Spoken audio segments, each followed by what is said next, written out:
네, 매일 오후 8시 종목 카테일 코너 본격적으로 출발합니다. 양대 증시의 빨간불이 다시 한번 들어왔습니다. 오전장 대비 상승폭은 좀 많이 줄었지만요. 그럼에도 빨간불을 켠 게 참 다행이다라고 느껴지는데요.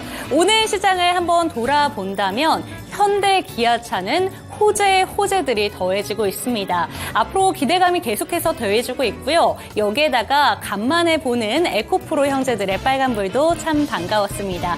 이제 시장도 봄을 기다리고 있는 걸까요? 많은 분들 궁금하실 것 같은데 이 1시간 동안 우리는 설 연휴를 앞두고 있는 만큼 어떤 부분들을 꼼꼼하게 체크하면 좋을지 저희와 함께 고민 해결해 보셨으면 좋겠습니다. 종목 쇼핑 본격적으로 출발합니다.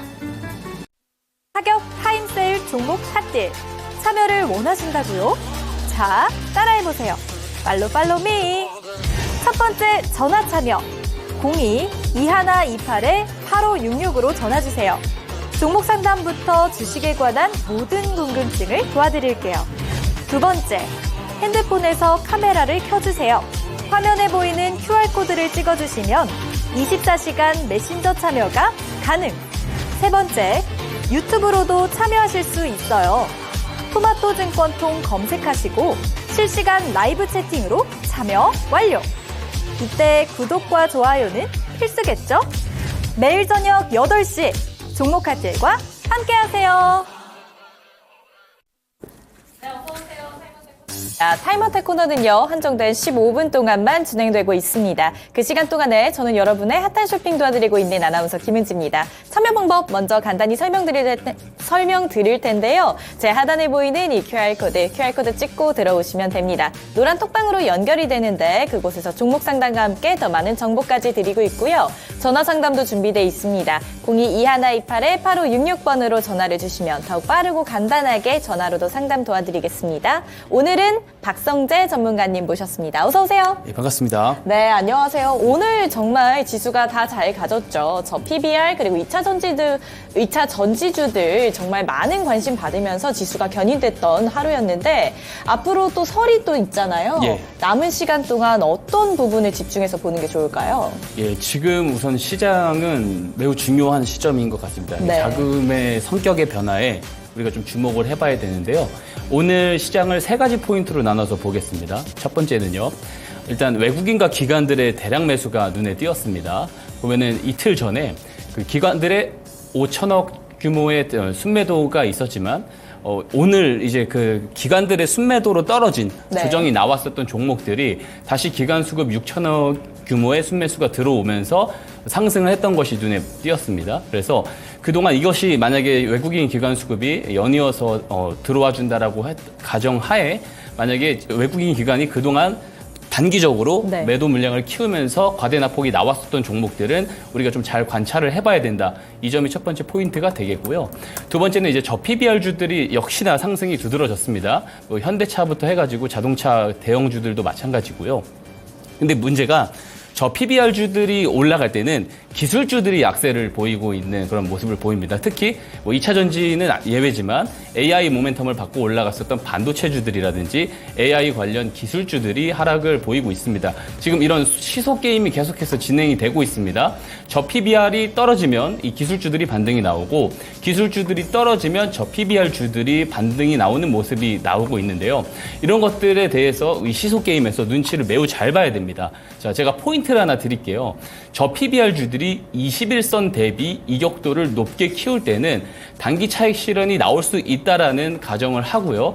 그때 정도 되면은 이제 AI 관련된 반도체 종목들이 21선 대비 과대 낙폭이 나와 있을 것입니다. 그러면 저 PBR주들이 조정이 나올 때 다시 반도체주들이 반등이 나오는 이러한 흐름대로 갈 수가 있기 때문에 지금 시장의 눈치를 조금 잘 봐야 된다 이런 말씀 드리고요. 마지막 포인트는 이제 설 연휴 전후의 등락률입니다. 보통 설 전에는 매도세가 많이 나온다라고 지금 사람들이 인식을 하고 있어요. 근데 실제로 10년치 통계를 한번 보게 되면은 10개 이제 10년 동안에 두세 해를 제외하고는 전부 다 올랐습니다. 그리고 지금도 그 통계대로 가고 있는 그림으로 보여지고요. 그렇군요. 가장 중요한 흐름은 이제 설 이후의 흐름인데요. 설 이후에도 상승 확률이 더 높긴 하지만 상승 확률보다 더 집중을 해야 되는 게 상승 폭입니다. 그래서 연휴 이후에 상승 폭이 좀 강하게 들어왔었던 10년간의 통계가 있기 때문에 지금 종목을 어떤 종목들을 선점해 놓느냐가 매우 중요합니다. 그렇기 때문에 제가 뒤에서 설명드릴 언박싱 종목들에 주목을 해주시길 바라겠습니다. 네, 현재 시점에서 종목 선점이 정말 중요한 시기다라는 말씀과 함께요. 설 연휴 이후에 상승폭에 주의해봐야 된다라는 말씀, 그리고 외국인과 기관의 수급, 그리고 저 PBR 관련주들과 기술주들 사이의 관계를 또 말씀해 주셨습니다. 오늘 15분 상담 코너에서 또 어떤 고민점들이 있으실지 참 궁금한데요. 그러면 15분 상담 코너에서 최대한 풀어드리도록 하겠습니다. 가장 먼저 보내주신 종목부터 해보도록 할게요. 필숙님께서 보내주신 밀리의 서재입니다. 27,600원 매수가고요. 15% 비중입니다. 향후 전망 부탁드려요. 라고 왔어요. 밀리의 서재 오늘 종가는 23,350원입니다. 앞으로의 전망 어떻게 될까요? 밀리의 서재. 일단 구독 경제에 관련된 이제 매출 비중이 한 94% 차지하는 신규 상장한 지 네. 얼마 안 된 종목이죠. 네. 구독 서비스 관련 종목인데 제가 중요하게 보는 부분이 이제 상장 정보 일정을 열어보게 되면은요. 공모가를 우리가 확인을 할 수가 있습니다. 자, 공모가를 보면은 23,000원이 나오게 됩니다. 제가 23,000원에 네. 이렇게 선을 표시를 해볼게요. 자, 보게 되면은 자, 23,000원을 깨고 내려갔을 때는 다시 올라오면 이게 저항으로 작용되는 차트 모습들을 볼 수가 있습니다. 그럼 23,000원에 공모에 참여했었던 물량들, 여기에 대한 매집 욕심이 분명히 있는 것이거든요. 근데 최근의 흐름에서 이 구간들을 뚫고 올라갔을 때 지금 가장 최대의 매물대, 상장일에 가장 커다란 매물대가 있는데 이 구간을 최근에 좀 엑시트 해주는 모습들이 조금 나와줬다라고 한다면 매집에 대한 의지를 더 확고히 확인을 할 수가 있는데 지금 현재 흐름으로 봤을 때는 공모가에 대한 물량을 재매집 이후에 요 상단 부분 3만 원에서 3만 5천 원 부분에도 좀 매물이 좀 출회가 됐다라는 해석도 가능합니다. 그렇기 때문에 최초 지금 이제 뚫고 올라온 지점인 23,000원 구간, 이 구간을 뚫고 올라온 캔들의 시가인 22,100원을 손절가로 잡아드리고요. 다시 네. 반등이 나왔을 때는 차익 실현 구간이 나왔었던 부분 바로 밑단인 33,300원에 목표가 제시를 드리도록 하겠습니다. 네, 목표가는 33,300원, 그리고 손절가는 22,100원 부근이었습니다. 현재 종목 상담 진행하고 있습니다. 종목 상담 받고 싶으신 분들은요, 요 하단에 QR코드를 찍으시면 됩니다. QR코드를 찍으시면 노란 톡방으로 연결이 되는데요. 그곳에 종목명, 비중, 매수가 남겨주시면 되겠습니다. 네, 다음 종목 가보도록 할게요. 다음 종목은요, 코오롱 티슈진입니다. 11,300원이고요. 20% 비중이요. 걱정되어 반등 가능할까요? 라고 왔습니다. 코오롱 티슈진 오늘 거의 하한가까지 근접을 했었던 종목으로 알고 있는데 많이 떨어지고 있네요. 앞으로의 전망 그리고 대응법 어떻게 돼야 될까요? 이게 지금 가지고 있는 모멘텀이 인보사 관련된 네. 재심 신청에 대한 기대감이 있어서 올랐었던 것인데 네. 이 재심에서도 패소를 했습니다. 그 소식이 들려오면서 네. 오늘 좀 급락이 나왔다고 볼 수가 있어요. 근데 이제 네. 코오롱 티슈진이 갖고 있는 핵심적인 모멘텀이 네. 손상이 된 것이기 때문에 사실 보유를 계속해서 끌고 가는 것을 권장드리지는 않습니다. 근데 이제 시간을 보니까 네. 하한가로 내려가지는 않았어요. 지금 반등이 살짝 네. 나오는데 오늘 좀 종가 구간에 이탈을 하게 됐을 때는 네. 아마 좀 과감하게 좀 손절을 진행을 해서 네. 좀 기회 비용을 살려야 되지 않나 생각이 듭니다. 그래서 오늘 종가 구간인 9,130원을 손절가로 제시드리고요. 네. 반등이 나왔을 때는 1,500원까지 한번 좀 지켜보자라는 말씀을 드리도록 하겠습니다. 네, 코오롱 티슈진까지 잘 들어봤습니다. 다음 종목 가보도록 할게요. 다음 종목은요, 미영님께서 보내주신 3기입니다. 3,475원 매수가고요. 5% 가지고 계시네요. 어떻게 우찌해야 할까요? 손절이 답인가요? 상담 부탁드립니다. 라고 왔어요. 3기 이 종목 보니까요, 계속해서 떨어지고 있습니다. 3,400원 부근에서 매수를 하신 거면 가지고 계신 기간이 꽤 되시는 것 같아요. 손절이 답일까요?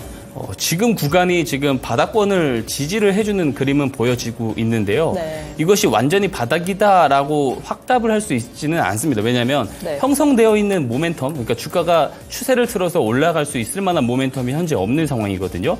이게 보면은 2022년도부터 하락 추세가 지금 계속 잡혀 있는 상황입니다. 여기서 올라갈 만한 그런 뭐 실적 성장, 외형 성장 모멘텀이 지금 존재하고 있지는 않거든요. 해당 종목이. 네. 그래서 지금 이 바닥 구간 최근에 이제 작년 10월에 바닥을 잡아줬었던 이 바닥 구간을 좀 손절 구간으로 잡으시고 반등이 나왔을 때 좀 물려 계신 구간이 크긴 하지만 반등이 나왔을 때는 그래도 한 2,500원 정도에서는 조금 정리를 하시라는 그런 의견을 좀 드려보고 싶습니다. 네, 잘 들어봤습니다. 다음 종목 상담 또 한번 가보도록 할게요. 다음 종목 상담은요, 미스터 블루입니다. 2,480원 매수가고요. 15% 비중입니다. 손실 중인데 상담 부탁드려요, 전문가님. 이렇게 왔습니다. 미스터 블루가 영업이익이 이번 연도에 작년 영업이익이 좋지 않게 나왔다라고 공시가 있었어요. 미스터 블루 계속해서 떨어지는 차트 모양 보여주고 있는데 앞으로의 전망 어떻게 돼야 될까요? 일단 미스터 블루가 지금 어떤 모멘텀을 가지고 있냐 보면 이제 네이버 웹툰 상장 관련된 모멘텀을 지금 가지고 있습니다. 네. 이제 이 모멘텀을 토대로 해서 이 앞전에 있는 매물들을 소화를 해줬느냐 이 여부가 매우 중요한데요. 지금 거래량이 가장 많은 매물대를 이렇게 박스권으로 표시를 하게 되면은 이렇게 설정을 할 수가 있습니다. 최근에 고점 맞고 떨어진 구간이 그 이전에 앞전에 형성되어 있었던 그 매물대 하단 구간입니다. 그래서 여기를 뚫고 매집을 해가지고 뚫고 올라갈 수 있느냐 이 여부를 평가하기 위해서는 이 시세가 들어오기 시작한 캔들이 매우 중요합니다. 이 캔들이 지금 1월 8일에 형성이 되어 있는데요. 이거를 네. 매집봉의 시점이라고 본다면 이 해당 캔들의 저점을 손절가로 잡으시는 게 맞고요. 반등이 나왔을 때는 매우 센 매물대가 위에 있기 때문에 이 상단 부분, 이 3,000원 구간에서 좀 목표가를 좀 높게 잡고 가되 1월 8일의 저가 부분인 2,210원 정도는 이제 손절가로 좀 잡으시고 대응을 하실 필요가 있다라는 말씀을 드리도록 하겠습니다. 네, 미스터 블루까지 잘 들어봤습니다. 현재 많은 분들께서 종목 상담 남겨주고 계시는데요. 이 상담 받으시려면요, 이 QR코드 찍고 들어오시면 됩니다. 네, 노란 톡방 들어오시면 종목명, 비중, 매수가 남겨주시면 되겠습니다. 네, 다음 종목 가보도록 할게요. 레인보우 로보틱스입니다. 네, 174,750원이고요. 10% 비중입니다. 시간의 상한가, 내일 대응 어떻게 해야 될까요? 오랜만에 들려온 종목 같아요. 현재 저 PBR이랑 여러 가지 2차 전지, AI는 있었지만 로봇 관련된 종목들은 사실 요즘 많이 잘 안 되잖아요. 언급이. 어떻게 생각하세요?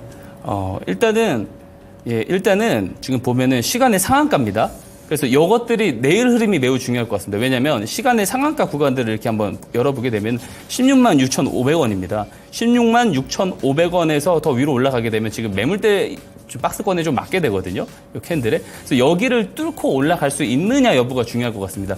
이 단순히 레인보우 로보틱스의 그런 삼성 관련된 모멘텀만 보고 이 종목의 주가의 방향성을 결정하기에는 지금 저가 대비 너무 많이 올라온 것이 사실이거든요. 그래서 실적 성장에 대한 부분들이 부각이 되지 못하는 이상은 이 추세 상승이 좀 더 이어질 수 있느냐, 그건 조금 힘들 수도 있다고 봅니다. 왜냐하면 지금은 서두에서도 이야기했지만 저 PBR주들이 좀 강세를 보일 수 있어요. 실적이 그만큼 대두가 될 수 있는 시점이기 때문에 이것이 일시적이냐 아니면은 앞전에 있는 매물들을 소화하는 흐름들이 보여줄 것이냐에 따라서 방향성이 좀 단기 방향성이 좀 결정이 될 것 같습니다. 그래서 내일 이제 시가를 확인을 하시고요. 네. 만약에 3% 이상 위로 치고 올라간다라고 했을 때는 18만 5천 원까지는 또 올라갈 수 있다라고 보여집니다. 만약에 근데 3% 이하로 만약에 조정이 나왔을 경우에는 다시금 좀 주가가 약세 전환이 될 수 있기 때문에 그래서 목표가를 좀 18만 5천 원까지 한번 보시라고 말씀을 드리고요. 그리고 시가 대비 마이너스 3% 이하로 밀릴 경우에는 좀 정리를 해보자라는 의견을 드리도록 하겠습니다. 네, 목표가는 18만 5천 원 부근으로 제시해 주셨습니다. 다음 종목 가보도록 할게요. CIS예요. 11,640원에 매수하셨고 15% 비중입니다. 상담 부탁드려요 라고 왔어요. 오늘 종가 9,960원입니다. 앞으로 반등 가능성이야 있겠지만 어떻게 하면 더 좋은 전략을 짤 수 있을까요? 예, 이 종목이 지난번에도 한번 상담 요청이 왔었던 종목인데요. 사실 그때와 크게 달라지진 않았습니다. 왜냐하면 2차 전지 업종이 제가 지난번에도 말씀을 드렸지만 단기적으로는 반등이 나올 수 있지만 이것이 모멘텀으로 돼서 다시 아예 방향성을 전환을 해서 잡고 올라가는 데는 분명히 좀 제한적일 것이다라고 생각이 됩니다. 그래서 지금 위에 있는 매물벽인 11,000원을 좀 목표가로 잡으시는 게 좋습니다. 왜냐하면 21선 기점으로 더 밀고 올라가게 되면 단기 과열 상승으로 인식이 될 수 있습니다. 왜냐하면 2차 전지 모멘텀이 어느 정도 지금은 소강이 돼가 있는 상황이고 네. 그리고 2차 전지 대형 업종들 종목들 위주로 한번 보게 되면은 단기적인 이 실적 악재 우려가 해소가 되기는 좀 힘들어 보입니다. 그래서 목표가는 11,000원 정도를 잡아드리고요. 만약에 하락으로 이탈을 했을 경우에는 최근 저점을 잡아줬었던 9,450원을 손절가로 잡고 좀 대응을 하시라고 의견을 드리도록 하겠습니다. 네, CIS 잘 들어봤습니다. 다음 종목 가보도록 할게요. 와이팜입니다. 4,450원 매수가고요. 20% 비중 있습니다. 상담 가능합니다. 와이팜 오늘 종가 3,440원에 마무리됐고요. 오늘 조금 많이 올랐습니다. 14% 강한 상승 흐름 보여주고 있는데 와이팜 앞으로의 전망 그리고 대응 어떻게 해야 될까요? 최근에 그 모바일 관련돼 가지고 실적이 좀 괜찮게 나와주고 있는 모습을 볼 수가 있는데 모바일 쪽 매출이 97%가 됩니다. 해당 종목은. 그래서 그 관련된 이제 모멘텀이 좀 부각되는 부분들은 충분히 이제 좋은 점이라고 볼 수가 있는데요. 해당 종목도 마찬가지로 위에 매물대가 많아요. 박스권을 한번 쭉 그려드리게 되면은 제가 파란색 박스권을 그려드렸어요. 여기가 이제 좀 저항대로 작용을 할 수 있는 가능성이 있습니다. 하지만 현재 상승폭은 조금 더 있는 상황이죠. 그래서 이 하단부까지만 좀 일단은 보자. 왜냐하면 이것이 뭐 실적이 계속적으로 연속적으로 치고 올라가서 대대적인 성장세를 이룩할 수 있는지 여부는 아직은 조금 더 지켜봐야 되는 부분이기 때문에 이 해당 매물대를 뚫고 쭉쭉 치고 올라갈 것이다라는 부분은 좀 시기상조입니다. 그래서 급등이 나왔을 경우엔 반등이 나왔을 경우에는 라운드 피겨인 4,000원 구간을 목표가로 한번 잡아보시고요. 만약에 하락이 나온다라고 했을 때는 오늘 제법 거래량이 들어와 줬거든요. 이게 매집봉이라고 한다라고 하면은 저점 이탈이 없을 겁니다. 그래서 시가인 3,120원이 이탈하면은 좀 정리를 해주시는 방향으로 보라고 말씀을 좀 드리도록 하겠습니다. 네, 와이팜 잘 들어봤습니다. 다음 종목 가보도록 할게요. 하나 머티리얼즈입니다. 48,300원 매수가시고요. 4% 비중 있으십니다. 하나 머티리얼즈 계속해서 꾸준히 그래도 상승해서 얼마 전 1월 8일, 올해 1월 8일 들어서 최고점 57,000원까지 갔었던 종목입니다. 하나 머티리얼즈 어떻게 봐야 될까요? 우선 지금 반도체 전방 산업에 대한 투자 감소 때문에 실적이 지금 단기적으로는 조금 우려스럽게 작용을 할 수 있지만 전방 산업에 대한 회복에 대한 기대가 분명하게 있습니다. 그리고 충분히 업사이드 될 수 있을 만한 요소가 한두 개 정도 있기 때문에 저는 이게 단기적으로는 좀 반등세가 나올 수 있다고 봅니다. 제가 서두에 설명드렸던 부분인데요. 저 PBR주들이 약세를 보일 경우 오히려 이런 하나 머터리얼 관련 이런 주목받을 수가 있습니다. 그래서 저 PBR주들이 좀 약세를 보일 때 조금 수급이 들어오는 상황들이 보인다라고 하면은 좀 추가 매수를 하셔가지고 좀 본전 위에서 좀 매도를 충분히 나올 수 있을 것이다라고 보여지거든요. 그래서 그런 쪽으로 좀 전략을 드리겠습니다. 추가 매수 자리는 어디가 좋을까요? 추가 매수 자리는 지금 단가를 지정을 해드리기보다는 저 PBR 주들이 약세를 보일 때 그때 수급이 들어오는 타이밍을 보고 하격 타임세일 종목 핫딜 참여를 원하신다고요? 자, 따라해보세요. 팔로미. 첫 번째 전화 참여 02-2128-8566으로 전화주세요. 종목 상담부터 주식에 관한 모든 궁금증을 도와드릴게요. 두 번째, 핸드폰에서 카메라를 켜주세요.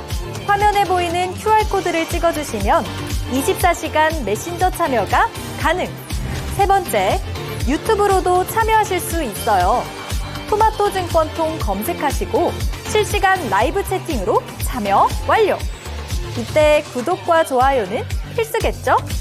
매일 저녁 8시 종목 핫딜과 함께하세요. 네, 은지캐스터와 함께하는 15분 종목 상담 코너 마무리가 됐습니다. 저희 마지막 종목이 하나 머티리얼즈인데 이 종목이 1월 8일에 57,000원 고점 만든 이후에 계속해서 조정이 나오고 있습니다. 사실 지난주에는 저 PBR 관련된 종목들이 좀 강세였다면 이번 주에는 반도체가 다시 한번 주목을 받고 있는데 오늘은 좀 시세를 파격적으로 내주지 못한 것 같아요. 조금 전에 이 종목 언제 다시 매수하면 좋을지 그 부분에 대해서 이야기를 해주시다가 좀 마무리가 됐는데 다시 한번 좀 언급해 주시죠. 제가 이제 오늘 서두에 말씀을 드렸던 부분인데 저 PBR주들과 이제 반도체 종목들이 지금 약간 시소 게임을 하고 있습니다. 역상관계수를 보이고 있기 때문에 저 PBR주들이 지금 계속 강세 랠리를 달려가고 있을 때는 조정이 계속 나올 수 있어요. 하지만 지금 저 PBR주들 관련 종목들을 한번 쭉 살펴보게 되면 21선 대비 어느 정도 좀 시세들이 많이 나와준 부분이 있습니다. 그래서 이쪽에서 만약에 약세가 나오는 경우에는 오히려 이런 하나머터리얼즈 같이 단기적으로 낙폭이 좀 과대하게 나왔었던 종목들은 반등이 나올 수 있거든요. 그래서 그 수급을 확인을 하셔라 일단. 그러니까 저 PBR 종목들이 조정이 나올 때 하나머터리얼즈가 양봉으로 좀 치고 올라가는 모습이 보일 때 추가 매수를 하셔서 좀 본전 위에서 나올 수 있는 전략 의견을 드리고 싶습니다. 예. 네, 좋습니다. 저 PBR 관련된 종목들 그리고 반도체가 시속 게임이 이루어지고 있기 때문에 결국에는 수급 싸움이다라는 이야기를 해주셨어요. 그렇기 때문에 하나 머티리얼즈가 이렇게까지 주가가 빠질 만한 그런 종목은 아니다라는 점을 짚어주셨으니까 이렇게 저가 매수 기회를 잡아보시는 것도 한 가지 방법이 될 것 같습니다. 오늘도 그러면 시장을 이길 수 있는 박성재 전문가님의 기법을 한번 배워보도록 할게요. 오늘 준비해주신 기법이 이름이 참 독특합니다. 예. 스마트 머니 기법인데 예. 직역을 하면 똑똑한 돈이잖아요. 맞습니다. 도대체 예. 어떤 돈이 똑똑하다는 건지 궁금하거든요. 일단 개인 투자자들의 수급은 똑똑한 돈이라고 볼 수는 없겠죠. 이렇게 해석을 드리고 싶습니다. 자, 개인 투자자들이 또 대중이 아직 알지 못하는 네. 재료와 모멘텀이 있습니다. 하지만 그것을 사전에 알 수 있는 주체, 즉 주가 방향성에 있어서 선택권을 가진 자본, 즉 주포들이 매수 개입을 했을 때 그 신호를 포착해서 가치 매수에 가담을 하는 기법이라고 말씀을 드릴 수가 있는 것인데요. 제가 이제 20년간의 그 시장 가격 데이터를 토대로 통계를 내 가지고요. 이 알고리즘을 추출을 해서 신호를 만들어 놨습니다. 앞서서 설명드렸었던 이런 상황이 왔을 때 신호가 포착이 되고요. 그 신호 포착이 되면 이후에 타이밍을 봐서 진입을 하는 그런 방식으로 매매가 이루어지게 되는데요. 장점이 있습니다. 네. 다른 여타 기법들은 패턴, 또 규격화되어 있는 기술적 요인들이 많이 있어요. 하지만 이런 기법들의 단점이 매크로 변수 또는 정책 변수에 대해서 자유롭지 못합니다. 그렇죠. 하지만 10년, 20년 전에도 그렇고요. 앞으로 10년, 20년이 지나도 절대 변하지 않는 불변의 법칙이 하나 있습니다. 바로 주가의 방향성을 결정지을 수 있는 주포들이 만약에 매수를 한다면 이들은 매수 단가로부터 어떻게 해서든 본인들의 평균 단가 위에서 매도를 하려고 할 것입니다. 그래서 규격화된 방법은 없습니다. 이들이 매수를 하는 행태가 5% 정도 끌어올리면서 개입을 하든지 상한가를 보내면서 개입이 나오든지 아니면 갭 상승을 띄워놓고 누르면서 물량을 담아가든지 여러 가지 형태가 있을 수 있지만 이 자본의 개입을 우리가 알 수만 있다면 네. 저가 매수가 충분히 가능하다라는 것이고요.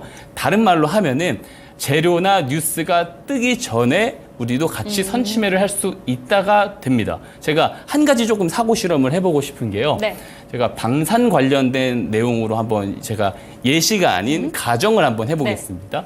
예를 들어서 북한이 군사 도발을 해요. 한국에 군사 도발을 하게 되면은 군사 도발 지역에 있는 군 부대는 그것을 목격을 할 것입니다. 그쵸. 자, 그럼 이 군사 하급 부대는요, 상급 부대에게 지휘 보고 체계를 위해서 보고를 해야 됩니다.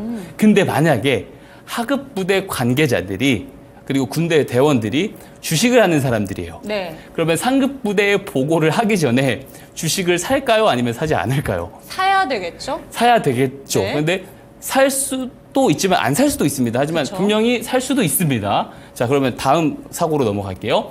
상급 부대 사람들은 이제 국방부에 이 상황을 또 보고를 해야 됩니다.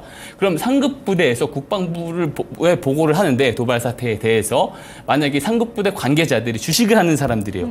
매수를 충분히 할 수도 있겠죠. 그쵸. 물론 안 할 수도 있습니다. 네. 하지만 할 수도 있다는 게 중요합니다. 그럼 국방부는 대통령실에 보고를 할 때 국방부 관계자들도 충분히 방산 관련된 주식을 매수를 할 수도 있고요. 네. 그럼 대통령실에는 대통령실 관계자 대변인이 기자를 통해서 이제 브리핑을 할 겁니다. 그러면은 기자를 통해서 브리핑을 하기 전에 대통령실 관계자분들도 매수에 참여를 할 수도 있는 것이고요. 기자들도 대중들에게 이 정보를 공급을 해주기 전에 매수를 할 수도 있는 겁니다. 그러면은 이게 이제 우리들한테 공급이 돼요. 이 재료가. 이 속보로 이 재료들이 공급이 됐을 때는 좀 민첩한 투자자들은 바로 NTS를 열겠죠. 네. 매수를 하기 위해서. 근데 매수를 하려고 보면은 어느 정도 주가가 올라온 상황을 마주하게 됩니다. 즉, 우리가 뉴스나 재료를 공급받기 전에 네. 선택권을 가진 자본의 개입, 주가에 영향을 줄 수 있는 자본의 개입을 만약에 포착할 수만 있다면 충분히 좋은 매수 전략이 될 수 있는 것이고요. 제가 이제 방위산업 관련된 내용을 이야기를 했지만 대부분의 재료들이 다 비슷합니다. 대부분의 재료들은 우리가 시장에서 확인을 하기 전까지, 수면 위에 드러나기 전까지 이것을 사전적으로 확인할 수 있는 주포가 엄연히 존재를 합니다. 그렇기 때문에 우리가 이 주포들의 개입이 나왔을 때 이 시장에서 재료나 뉴스들이 공개되기 전에 잡을 수 있는 기법, 이 스마트머니 기법이 그러한 기법이다라고 볼 수가 있고요. 지금같이 해석이 어려운 시장에서 개인 투자자분들에게 꼭 필요한 기법이라고 생각을 합니다. 그렇기 때문에 노란톡방에 꼭 들어오셔서 네. 이 기법을 받아가시기를 제가 꼭 간곡히 강조드리고 싶습니다. 네, 좋습니다. 부자가 되려면 부자 곁으로 가라 이런 얘기를 참 많이 하죠. 그 이유가 부자들은 돈이 흐르는 정보를 알고 있기 때문이다라는 이야기를 참 많이 합니다. 이 스마트 머니 기법도 결국에는 핵심인 것 같아요. 이 정보의 흐름을 미리 알고 있는 세력들이 만약에 있다면 그 흐름을 포착할 수 있는 기법이 있다면 어떤 게 있을까 많은 분들이 참 궁금하실 텐데 그런 포착 기법을 오늘 이 시간 다 풀어주신다고 하네요. 참 궁금해지는데 사실 미리 포착을 할 수만 있다면 좋지만 그게 가능할까 싶기도 하거든요. 이게 실제로 좀 차트 안에 녹아져 있다는 걸까요? 예, 그렇습니다. 제가 충분히 검증을 통한 알고리즘을 추출을 해냈고요. 그것에 대한 포착 신호가 스마트 머니 포착 신호입니다. 그래서 이 스마트 머니가 신호가 포착이 되면은 우선 매수할 수 있는 방법이 한 두 가지 정도가 네. 있는데요. 첫 번째는 저가 매수를 하고 싶어 하시는 분들이 있을 겁니다. 그러면 포착이 된 날은 분명한 주포의 개입이 있는 날이기 때문에 이 날 시가 혹은 저가의 매수를 한다라는 것은 스마트 머니가 들어온, 즉 주포의 개입이 있었던 날 저점에서 매수를 하게 된다라는 것이죠. 하지만 포착이 되고 바로 가는 경우들도 매우 많습니다. 그래서 그런 기회 비용을 놓치고 싶지 않으신 분들은 해당 종가에 매수를 하거나 혹은 추후에 이 고가, 그러니까 포착이 된 날의 고가를 돌파를 해줄 때 매수를 참여하는 방법이 있고요. 손절 같은 경우는 제가 손절 추세선도 만들어 놓았습니다. 괴리율이 크지 않고요. 손절선을 이탈을 하게 되면은 손절을 하시면 되는데 간단합니다. 이 스마트머니 포착 신호 그리고 손절 추세선만 내가 가지고 있다면 이 매매 방법에 대한 것만 숙지를 해서 하게 되면은 너무도 간단하게 누구도 쉽게 좋은 매매를 할 수가 있는 것입니다. 그렇기 때문에 꼭 기법을 받아가시라고 제가 두 번째 강조를 좀 드리고 싶습니다. 네, 좋습니다. 스마트 기법에 대해서, 스마트 머니 기법에 대해서 내가 차트를 통해서 미리미리 좀 알고 싶다라는 생각이 드신다면 일단 노란톡방에 들어오셔서 한번 기법 받아가시고 오늘 수업을 한번 들어보면 좋을 것 같아요. 정확히 차트상에 어떻게 표현이 되는지 궁금해지는데요. 좀 어떻게 기법이 좀 명확하게 뜨는지가 일단 궁금해지는데 첫 번째 예시 종목으로 들고 오신 종목이 바로 신성 델타테크 들고 맞습니다. 오셨더라고요. 예. 이게 몸집이 정말 커진 종목인데 이 종목에 일단 스마트 머니 기법이 언제 떴는지도 궁금하고요. 예. 혹시라도 이 종목을 왜 주목해야 되는지 모르겠다라고 생각하실 분들을 위해서 어떤 이슈가 있는지도 함께 짚어주시죠. 예, 제가 한번 설명을 좀 드려보겠습니다. 신성 델타테크는 다들 아실 거예요. 초전도체, 상온 초전도체 논문이 나오고 나서 이 대장주로 부각이 됐습니다. 내용은 이렇습니다. 상온 초전도체 연구 논문을 올린 퀀텀 에너지 연구소 지분을 보유를 한 LNS 벤처캐피탈 회사의 지분의 52%를 신성 델타테크가 가지고 있습니다. 자, 이 내용이 부각되면서 사실 초전도체 관련 대장주로 등극을 할 수 있었는데요. 이 기사가 최초에 뜬 날짜를 보면은 작년 8월 1일입니다. 네. 예, 23년도 8월 1일인데 만약에 퀀텀 에너지 연구소에서 논문을 올릴 것이다라는 정보를 미리 아는 내부 관계자 혹은 신성 델타테크의 이 지분 이슈가 부각이 될 것이다라는 것을 미리 알고 있는 내부 관계자 및 주포가 있다면 8월 1일 전에 매집을 하려고 할 가능성이 높겠죠. 그쵸. 자, 그것을 우리가 차트를 통해서 한번 확인을 해보도록 하겠습니다. 자, 다음 페이지 한번 보겠습니다. 자, 보시면 이게 신성 델타테크의 일봉 차트입니다. 자, 보시면 뉴스 발생일이 제가 표기를 해놨어요. 뉴스 발생일이 이 구간이고요. 앞에 보시면은 여기 기둥 신호를 보이실 수가 있죠. 이 기둥 신호 두 번이 나왔는데 이게 바로 스마트 머니의 포착 신호입니다. 자, 최초 포착일을 보게 되면은 작년도 7월 14일입니다. 자, 제가 말씀드렸다시피 뉴스가 발생한 날은 8월 1일입니다. 네. 자, 보름 전에 신호가 포착이 됐어요. 여기서 주목해야 될 포인트가 뭐냐면 7월 14일 포착일 이전에 한번 보시게 되면은 주가 흐름도 없었고요. 거래량도 없었습니다. 근데 포착일 이후에 뉴스 발생일 이전까지 거래량들이 들어오기 시작하죠. 거래량들이 늘어났습니다. 자, 이 거래량 누구 거래량일까요? 자, 주포의 거래량이라고 우리가 의심을 할 수가 있는 것이죠. 네. 자, 우리는 보이는 것을 통해서 보이지 않는 것을 이렇게 잡아낼 수가 있고요. 그리고 이 아래 보시면 노란색 추세선을 볼 수가 있는데 이게 손절 추세 하한선입니다. 그래서 만약에 스마트 머니를 보고 매수를 했는데 이 손절선을 이탈을 하게 되면 손절을 하면 되는데요.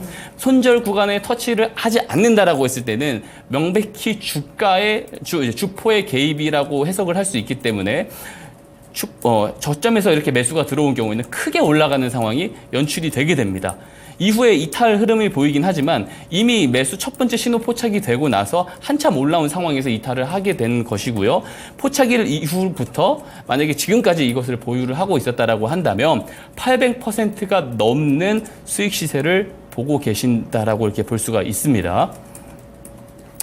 네, 좋습니다. 신성 델타테크 차트를 통해서 주포라고 표현을 하시네요. 특정 집단들이 미리 뉴스가 뜨기 전에 야금야금 매집을 하는 것을 포착할 수 있다라는 점을 짚어주셨습니다. 이런 얘기를 딱 들으면 좀 개인적인 생각으로는 얄밉다라는 생각이 드시는 분들도 많으실 것 같은데 그런 시그널을 내가 미리 포착할 수 있다면 여러분들의 수익률은 올라갈 수 있다는 거거든요. 그런 시그널을 미리미리 포착하고 싶다라는 생각이 드셨다면 지금이라도 QR코드를 통해서 노란톡방 들어오시고요. 스마트 머니 기법 다운을 받아가셨으면 좋겠습니다. 그런데 한 종목으로는 좀 해결이 시원하게 안 되는 것 같아서 좀 다른 종목들도 이야기를 추가적으로 한번 나눠보도록 할게요. 다음 종목도 시장에서 너무나 주목받고 있는 종목입니다. 2차 전지 주 내에서 거의 홀로 이렇게 잘 갈 수가 있을까라는 생각이 드는 종목인데요. 바로 엔캠 한번 살펴보도록 하겠습니다. 이 종목도 이슈가 계속해서 뜨면서 주가가 계속 고공행진을 하고 있는데 언제쯤 포착이 됐는지도 궁금하거든요. 예. 지금 제가 화면에 보시는 매수 가능일을 제가 기재를 해놨습니다. 11월 6일에 실제로 포착이 됐고요. 지금 위에 제가 올려드렸었던 이 내용들이 있습니다. 뭐 실적 가이던스 상향 전망, 뭐 한국 전기차 수출 세계 4위 소식, 북미의 공격적인 증설 부각 이 내용들이 네. 모두 다 포착일 이후에 나온 재료들입니다. 가장 핵심적인 재료는 당연히 미국의 IRA 법안의 최대 수혜를 본다라는 점인데요. 이제 중국이 배터리 산업에서 완전히 배제가 됐습니다. 미국에 의해서 해외 우려 국가로 지정을 받으면서 배터리 산업에서 빠져나가게 됐는데요. 가장 전해핵 쪽에서 생산을 많이 하는 국가가 중국입니다. 그렇죠. 무려 70%나 생산을 하는 국가인데 여기가 쏙 빠져버린 겁니다. 네. 그러면 2위인 일본과 한국 시장이 굉장히 좀 빠르게 좀 치고 올라올 수가 있는데 동사는 이 전해핵 관련된 종목이고 전해핵 테마가 최근에 급등을 하는 모습들을 확인을 할 수 있는데요. 특히 엔캠 같은 경우는 미국 북미에서 지금 증설하는 공정량이 굉장히 많습니다. 그래서 25년도에 실제로 여기에 대한 그 캐파 대규모 전해핵 캐파가 예정이 되어 있어요. 네. 그래서 지금 실제로 이 IRA 법안을 살펴보면 북미에서 생산된 배터리 재료를 토대로 배터리를 만든 전기차만 보조금 지급을 받는 형태로 가기 때문에 동사가 최고의 수혜를 받으면서 지금 이렇게 시세를 치고 올라갈 수가 있었는데요. 이런 내용들이 사실 포착일 이후에 나왔다라는 겁니다. 자, 차트를 보면서 제가 설명을 드리도록 하겠습니다. 자, 스마트머니가 언제 포착이 됐냐면요. 작년 11월 6일에 포착이 됩니다. 그리고 포착이 있고 나서 이런 내용들이 부각이 되면서 올라갔는데요. 오. 이런 내용들이 나오기 전에 만약에 이런 내용들이 나올 것이라고 미리 아는 네. 주포들이 있다라고 한다면 당연히 매수 개입을 할 것이고요. 그 개입이 있을 때 이렇게 포착을 할 수 있다라고 하면은 단기간 안에 이렇게 240%가 넘는 수익을 충분히 챙겨갈 수가 있다라는 것이죠.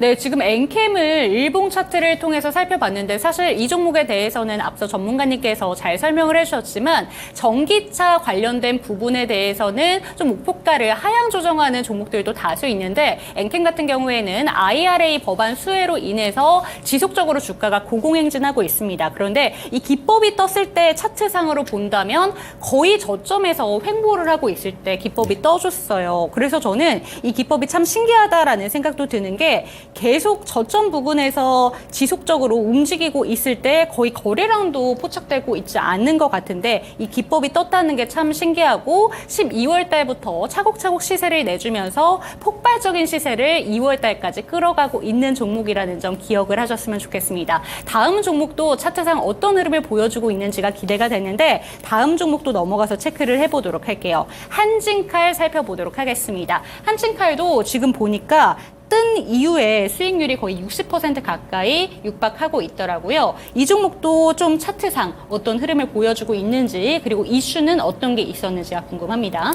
자, 먼저 차트를 그러면 한번 먼저 보도록 하겠습니다. 네. 자, 보시게 되면은 23년도 9월 14일, 작년 9월 14일에 스마트 머니 신호가 포착이 됩니다. 오. 근데 물론 이날은 포착 종가에 사신 분들은 살짝 좀 고통을 받는 구간이 그러네요. 나와요. 하지만 노란색 손절 추세선을 이탈하지 않는 모습을 보이고 나서 올라가게 되죠. 이 종가 기준, 이 높은 종가 기준으로 잡아도요. 현재까지 최고 시세로 봤을 때 59.81% 상승을 해주었습니다. 그러면 어떤 이슈들이 이후에 포착일 이후에 등장해줬는지 한번 살펴보도록 네. 하겠습니다. 자, 보시게 되면은 국제유가 하락세로 연료비가 절감돼서 이 LCC 테마가 부각되었다라는 내용이 있습니다. 자, 이 국제유가 하락이요. 그쵸. 작년 9월이 아니라 10월부터 이렇게 하락이 나왔었거든요. 근데 스마트머니 포착은 9월입니다. 네. 자, 그리고 인천공항 일평균 운항 횟수가 코로나 이후 최대치를 기록했다라는 내용이 있습니다. 자, 19년도 이후에 운항 횟수가 가장 많이 늘어났다라는 것이죠.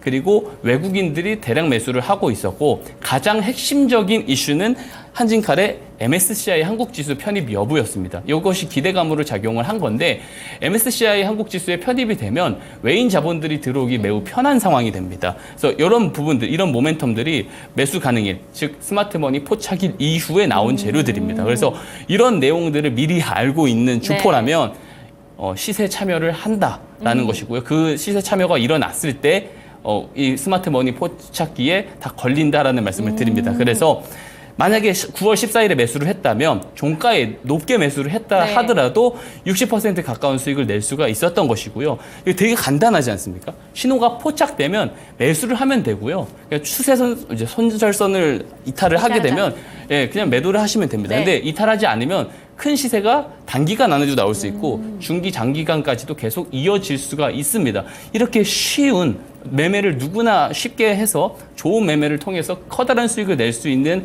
이 스마트머니 기법을 좀 제발 좀 다들 많이 받아가셨으면 좋겠습니다. 이제 네, 진심으로 맞아요. 나오는 소리입니다. 네, 좋습니다. 두 번째 종목으로는 한진칼 살펴봤는데 이제 또 설 연휴도 앞두고 있는 만큼 이번에도 인천공항을 방문하는 이용객들이 굉장히 많이 늘어난다고 합니다. 그래서 여행 관련된 종목들, 항공 관련된 종목들 지금도 주가 시세 잘 나오고 있거든요. 그런데 이 종목 같은 경우에는 포착일이 8월 달에 아까 떴었나요? 그 정도에 뜨고 나서 국제유가에 대한 이야기 그리고 여객선에 대한 이야기가 계속해서 불거지면서 여기에다가 MSCI 편입 이슈까지 그 이후에 떴다. 그때부터 시세 분출이 나왔다라는 점을 잘 짚어주셨습니다. 이렇게 저가 매수의 기회를 미리미리 포착을 할 수 있었을 텐데 참 아쉽다라는 생각이 드셨다면 지금이라도 오늘 설명해주신 기법을 여러분들이 차트에 녹여보셨으면 좋겠는데요. 방법 어렵지가 않습니다. 제 옆에 보이는 QR코드를 카메라 갖다 대시면 링크 하나가 뜰 겁니다. 이 링크를 통해서 노란 톡방 넘어오시고요. 기법을 다운을 받으시면 좋을 것 같습니다. 그렇다면 결국의 핵심은 이제 그렇다면 우리가 저가 매수를 좀 할 수 있는 종목은 무엇인가 이런 게 많이 궁금하실 것 같아요. 오늘의 언박싱 타임으로 한번 넘어가 보도록 할게요. 아세아 재즈를 들고 오셨는데 이 종목 저는 요새 주가 흐름이 이렇게 잘 가고 있는지 몰랐거든요. 예. 요새 좀 시세를 내주고 있는 것 같더라고요. 예, 그런데 맞습니다. 특별한 이슈는 없는 것 같은데 아직 이슈가 안 뜬 거겠죠, 그러면? 그런 부분도 있고요. 근데 그래도 지금 환경이 매우 좋아지고 있다라는 네. 설명을 드릴 수가 있습니다. 제가 한번 이 페이지를 통해서 하나씩 좀 설명을 드려보도록 네. 하겠습니다. 일단 요약을 하자면 이렇습니다. 자, 제지 회사죠. 당연히 종목명 그대로 제지 관련 회사입니다. 근데 가장 중요한 것이 PBR이 저 PBR입니다. 0.5가 안 돼요. 네. 지금 기업 밸류 프로그램에 대한 기대를 받을 수가 있는 것이죠. 그리고 좋은 ROE를 지금 유지를 하고 있고요. 자사주도 5%대를 넘어서 거의 6% 가까이 보유를 하고 있습니다. 이제 기업 밸류 프로그램이 실제로 도입이 돼서 이제 가동이 된다고 했을 때는 자사주가 많은 기업들이 상대적으로 저 PBR주들 중에서도 더 부각을 받을 수가 있어요. 주당 희소 가치를 위해서 소각을 한다라는 내용이 나올 수가 있기 때문입니다. 그래서 동사는 그런 부분들도 다 가지고 있는 상황이다 정도로 보시면 되고, 마지막 포인트로는 주주가치 제고를 위한 주주 환원 정책이 실제로 지금 이행이 되고 있다는 것이죠. 네. 자, 제가 하나씩 업황부터 해가지고 설명을 드려보도록 하겠습니다. 다음 페이지 넘어가서 보도록 하겠습니다. 자, 보게 되면 조금 복잡해 보일 수 있어요, 차트가. 자, 왼쪽에 있는 차트 먼저 보겠습니다. 이게 어떤 차트냐면 S&P 500 업종, S&P 500 내에 있는 업종 지수의 차트라고 보시면 됩니다. 자, 보게 되면은 21년도 고점을 넘어간 업종이 단 하나의 업종밖에 없습니다. 자, 바로 테크, IT 대표주들이고요. 나머지 업종들을 보면은, 자, 21년도 고점 대비 상당히 거리가 있어요. 되게 지지부진한 횡보세로 가고 있는데요. S&P 500 500에 있는 모든 기업들이 지금 다 좋은 건 아닙니다. 시장이 더 좋다기보다는 특정 종목들, 매그니피센트 7 종목들 같이 시가총액 상위 종목에 있는 빅테크주들이 유독 강세를 그쵸. 보이고 있어요. 그러니까 버블 양상이 살짝은 보이고 있는 상황이죠. 자, 오른편에 차트를 보시게 되면 이게 JP모건에서 나온 자료입니다. MSCI 미국 시가총액 탑 기업 10종목의 수급이 얼만큼 집중되어 있는지 나타낸 차트라고 보시면 되는데요.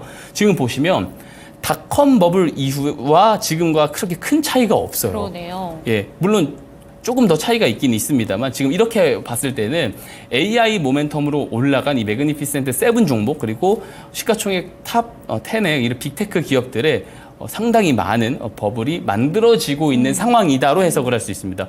여기서 가장 중요한 포인트가 나오는데요. 자, 과거에 이 닷컴 버블 이후에 2001년도, 2002년도부터 국내 증시를 보면 어떤 업종이 제일 강했는지 혹시 아십니까? 닷컴 버블 이후에요? 예. 반도체 업종이 상당히 강하긴 했지만 그뿐만 아니고 이 금융 업종들을 토대로 저 PBR주들이 굉장히 강세를 보였습니다. 이 가치주 장세가 펼쳐졌었거든요. 이 단연간의 가치주 장세가 이때 버블이 꺼지고 나서, 테크 버블이 꺼지고 나서 등장을 하기 시작을 한 거예요.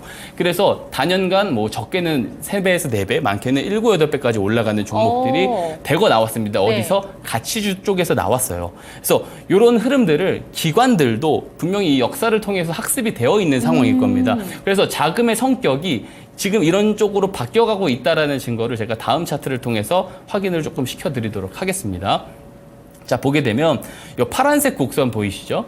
요게 니케이 지수입니다. 일본의 니케이 지수인데 21년도 고점을 뚫고 넘어 올라가고 있는 상황입니다. 일본 경제가 지금 좋은 상황은 아니죠. 다만 이렇게 올라갈 수 있었던 그 근거는 뭐냐면 일본이 테크주들, 뉴테크주들이 많이 없습니다. 대부분 이제 상사주들, 종합상사주들 같은 저 PBR 종목들이 상당히 많은데요.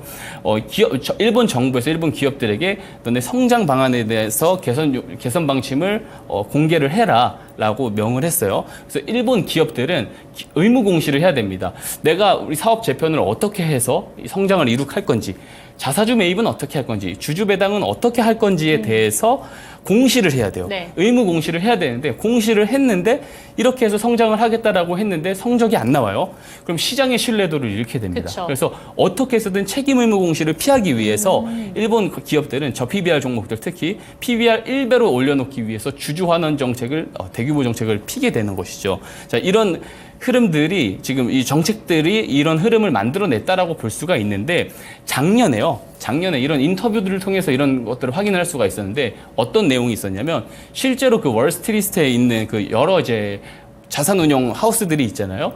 이쪽에서는 AI 모멘텀을 좋게 보는 쪽도 있지만 AI 모멘텀을 되게 버블이다. 부정적이라고 보는 창구들이 굉장히 많았습니다. 이들은 AI 모멘텀 관련된 매그니피센트 7 종목을 매수하기보다 일본 증시의 저 PBR 종목들을 매수를 했습니다. 자, 이들도 아는 겁니다. 과거에 테크 버블이 꺼지면 가치주 장세가 온다라는 것을 아는 거예요. 네. 그래서 매수에 같이 참여를 하는 겁니다. 이런 자금의 성격의 변화가 보인다라는 거죠. 지금까지의 성적은 그럼 어떨까요? 지금까지의 성적 어떤 것을 말씀을 하시는 저 걸까요? PBR을 좀 공략한 그 예. 하우스들의 성적은 지금까지 그래도 지금까지 잘 매우 나오고 좋죠. 있나요? 일본 증시에 작년부터 실제로 이 창구들에서 매수가 들어가는 것을 인터뷰 내용을 토대로 확인을 할 수도 있고요.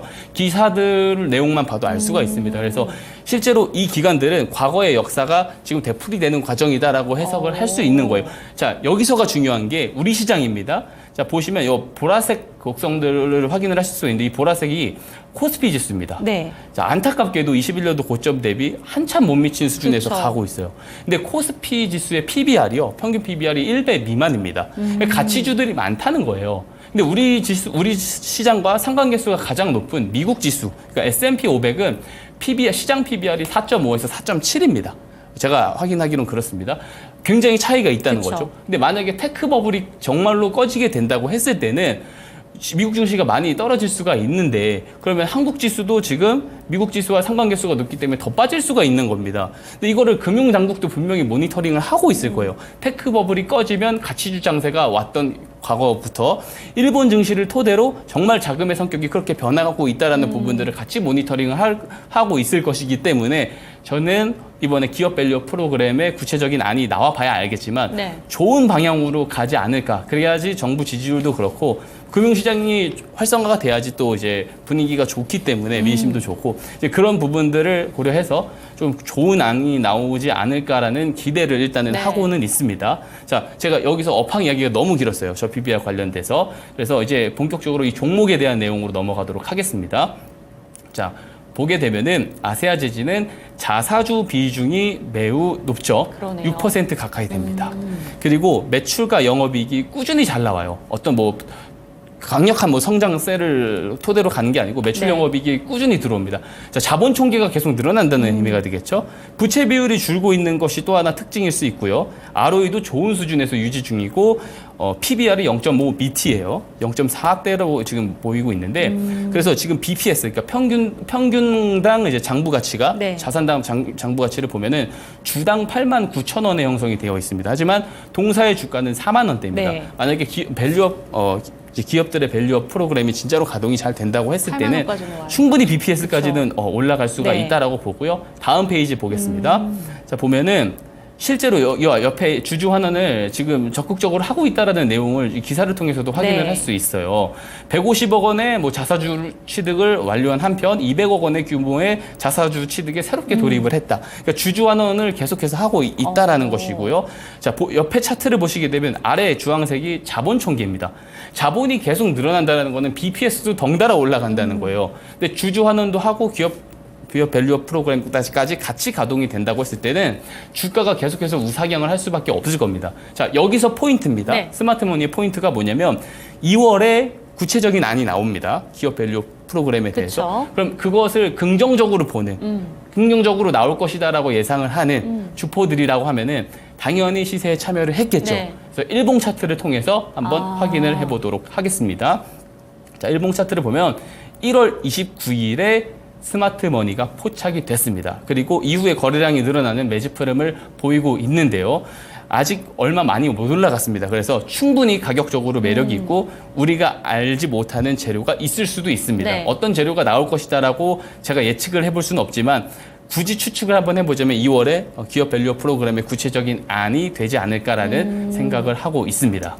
네, 좋습니다. 첫 번째 언박싱 종목으로는 저희가 아세아 재질을 살펴봤는데요. 이 종목 같은 경우에는 최근 주가 흐름 단기적으로만 살펴본다면 좀 많이 오른 게 아닌가 싶긴 하지만 이제 시작인 종목인 것 같습니다. 이 종목에 대해서 지금까지는 저 PBR 관련된 종목들이 기대감을 가지고 시세를 내주고 있지만 실제로 법안이 좀 마련이 되게 된다면 이제 앞으로 폭발적인 시세를 내줄 수 있는 종목일 수도 있다라는 점 함께 체크를 하시면 좋겠고 1월 29일에 스마트 머니 신호가 포착이 됐기 때문에 이 종목도 눈여겨보시면 좋을 것 같습니다. 다음 종목 넘어가 보도록 할게요. 넥센 타이어 살펴보도록 하겠습니다. 아무래도 완성차 업체들이 잘 가다 보니까 타이어 쪽도 당연히 집중을 받고 있는 것 같습니다. 네. 그런데 저희가 사실 이 스마트 머니 기법이 저가 매수를 하는 거잖아요. 네, 맞습니다. 그래서 지금 이 타이어 관련된 종목들이 저가 매수가 맞을까라는 의문도 드는데요. 예. 이게 더 올라갈 여력이 많이 남아있다 있다는 거겠죠? 예, 제가 빠르게 한번 그것들에 대해서 자세하게 좀 짚어드릴게요. 자, 일단 저 PBR입니다. 네. 해당 종목도. 그리고 업사이드 부분은 체코 공장 증설을 통한 이런 유럽 시장을 공략하는 부분에서 업사이드가 나온다고 볼 수가 있고요. 지금 왜 넥센 타이어는 다른 타이어주들 대비 저점이라고 하냐면 다른 타이어주들 대비 상대적으로 최근에 못 갔습니다. 예, 제가 다음 페이지를 보고 설명을 드릴게요. 자, 영업이익이 굉장히 좀 잘 나오고 있어요. 네. 작년에 이제 턴어라운드를 해가지고 올해 컨센서스가 높게 나오는데 이거는 체코 공장 증설 여부 때문에 그렇습니다.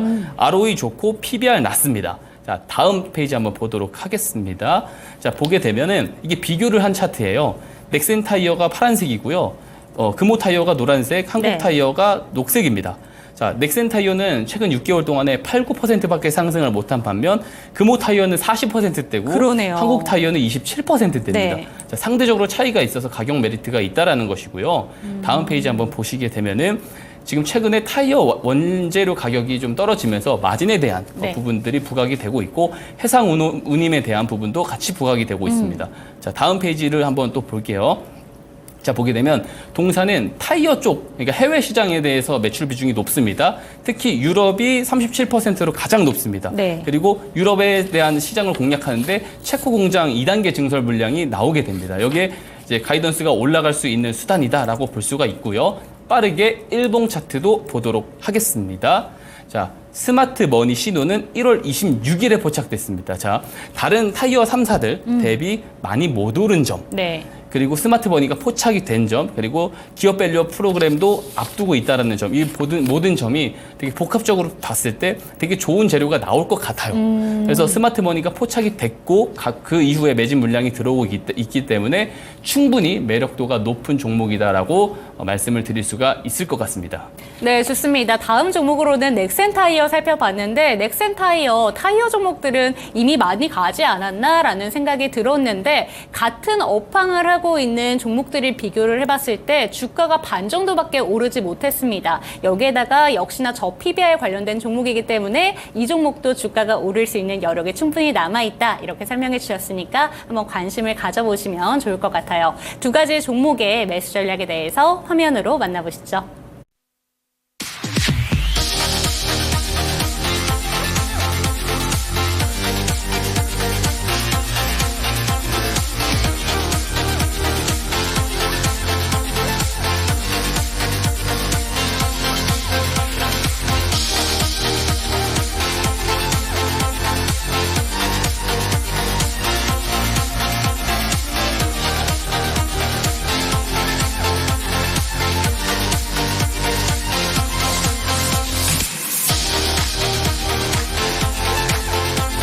네, 오늘은 스마트 머니 기법으로 두 가지 종목을 언박싱 해봤습니다. 내일 시장에 좀 이 종목들이 시원하게 반등해 주기를 바라겠는데요. 내일 시장에는 좀 어떤 부분을 유념해서 보면 좋을까요? 네, 명절 전이다 보니까 그쵸. 아무래도 수급적인 부분은 조금 쉬어가는 구간이 나오지 않을까 생각이 들어요. 하지만 제가 앞서서 맨 처음에 이야기를 했던 부분이 명절 직후에 상승 확률이 높고요. 네. 주간 단위로 봤을 때. 그리고 상승폭도 제법 큽니다. 그렇기 때문에 매도 관점으로 현금화를 좀 서두르기보다는 네. 차분히 내일은 그냥 쉬신다라는 생각으로 시장을 좀 지켜보셨으면 좋을 것 같습니다. 네, 좋습니다. 이제 설 연휴까지 딱 하루 거래일만 남겨두고 있습니다. 내일 시장은 좀 지켜보는 관망세 자세로 한번 보시면 어떨까 이렇게 조언해 주셨으니까요. 이런 내용들도 기억해 보셨으면 좋겠습니다. 저희는 내일 이 시간 돌아오도록 할게요. 시청해 주신 여러분 감사합니다.